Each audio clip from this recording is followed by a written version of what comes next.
aí, tudo bem com vocês? Sejam bem-vindos para mais um vídeo desse canal. E no vídeo de hoje eu vim falar um pouco sobre a vertente do Trad Goth. Como eu já havia prometido para vocês nos vídeos anteriores, onde eu fiz tutorial de make, então o vídeo de hoje, no caso, vai ser focado mais falando sobre essa vertente do gótico. Então, se você tá esperando vídeo de maquiagem, vai lá nos meus outros vídeos que tem tutorial de make e tudo mais. E se você gosta de assuntos sobre conteúdo alternativo, histórias da subcultura e tudo mais, já se inscreve, porque eu pretendo trazer vídeos por aqui. Tenho só alguns ainda falando sobre o assunto, mas é mais sobre maquiagem. E também para mostrar para vocês que não é só sobre estética que se vive a subcultura gótica. Então eu falei bastante aqui nos últimos vídeos sobre o Trad Goth, com looks, maquiagem e tudo mais, inspirações.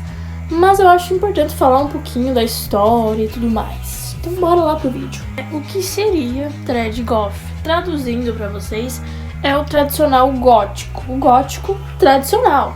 Veja só que belezura. É uma das primeiras vertentes da subcultura. Na verdade, foi o que deu início ali no final dos anos 70 pro começo dos anos 80. Ou seja, toda a história ali do pós-punk. Na época não tinha esse negócio de vertente. Então, quem ali deu início na história da subcultura gótica e tudo mais, que começou ali a influência, não se nominava, não sei o que, Trad Goth. Não tinha uma nominação dessas vertentes. Isso aí é uma definição que foi surgindo ao longo dos tempos, até a modernidade. Antes de tudo, eu queria falar que existem várias outras vertentes, e uma não anula a importância da outra, cada uma tem sua história. E tu não precisa se prender a uma vertente só na subcultura. Porque o fulano tem que ter só aquela vertente. Não. As histórias e as vertentes estão aí pra você se identificar e gostar.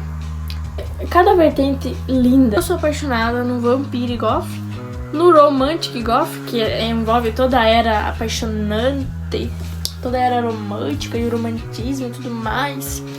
É assim, eu fico de boca aberta com essa vertente. Tem o Perk Goth também, que é uma vertente que obtém mais cores. Já ouvi bastante falar, porque o fulano é menos gótico, porque ele não não se inspira na vertente do Trad Goth, que é a mais popular, é a mais importante, digamos assim.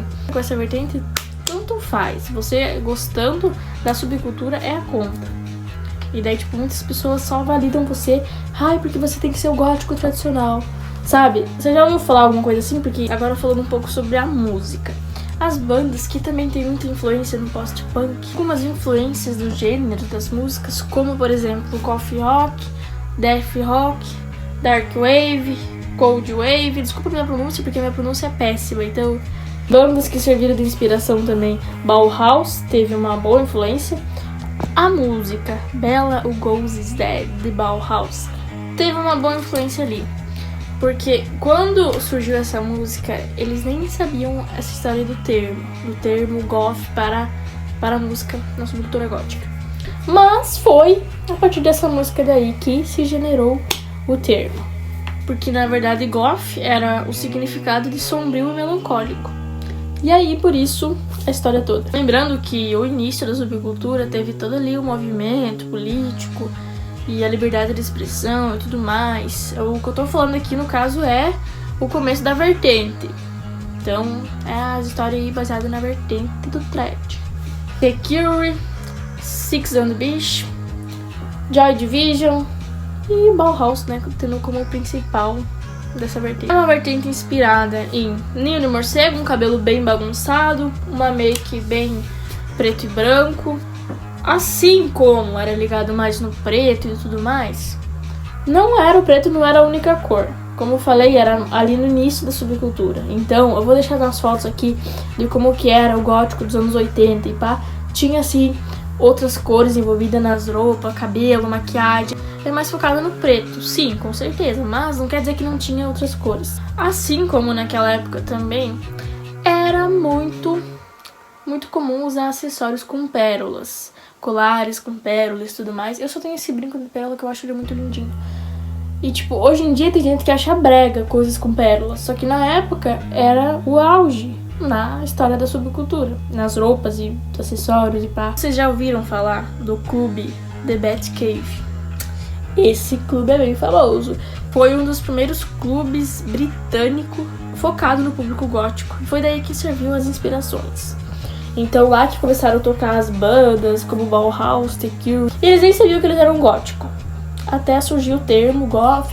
Era o que significava as músicas dessas bandas. Melancolia, sombrio. Ele surgiu em Londres e foi considerado o berço da subcultura gótica, né, para os góticos ingleses.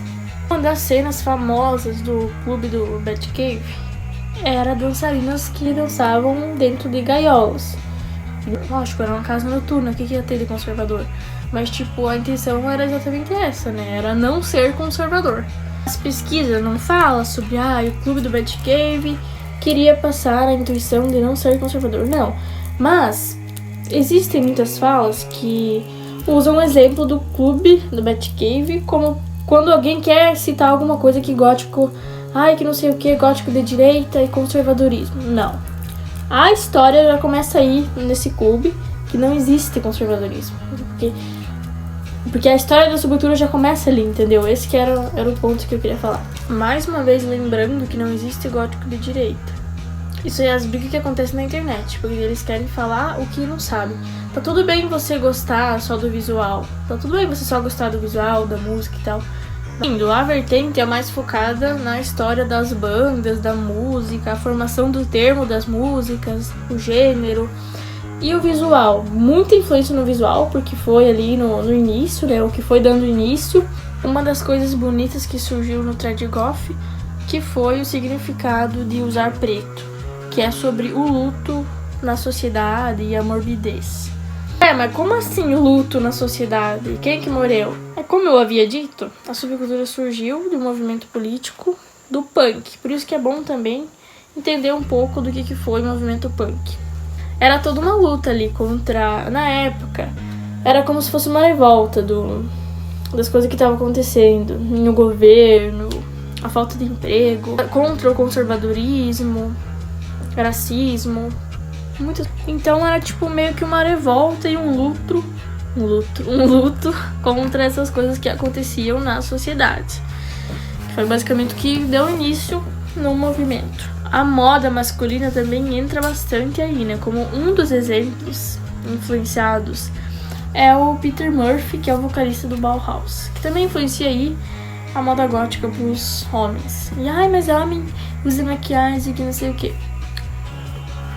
Na subcultura gótica, sim, né? Então não existe essa briga aí. Eu tava esquecendo de citar The Sisters of Mercy, que também foi uma banda muito importante pro início da subcultura. Caraca, quase que eu esqueço. Falei até do Joy Division, mas não falei do Sisters of Mercy, que também, uma banda, top demais, cara, sério. The Cure, na verdade, é mais uma banda do post-punk.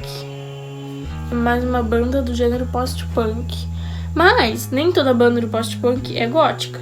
Só que ele teve uma boa influência, então ele faz parte da história, por mais que a banda não se domine gótica. Mas por que o nome post-punk pro gênero das músicas?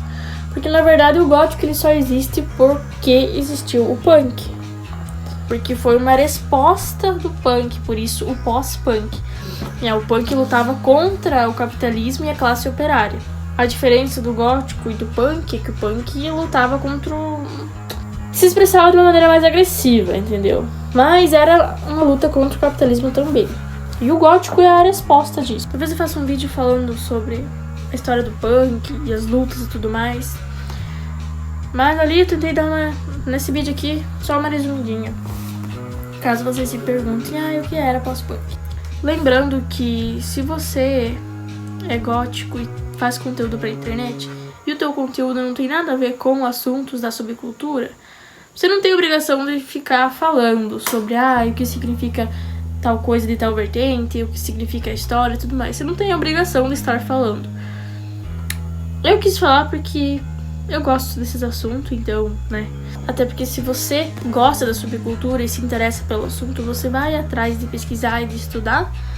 E você, como criador de conteúdo, você não tem a obrigação de estar trazendo conteúdo sobre isso.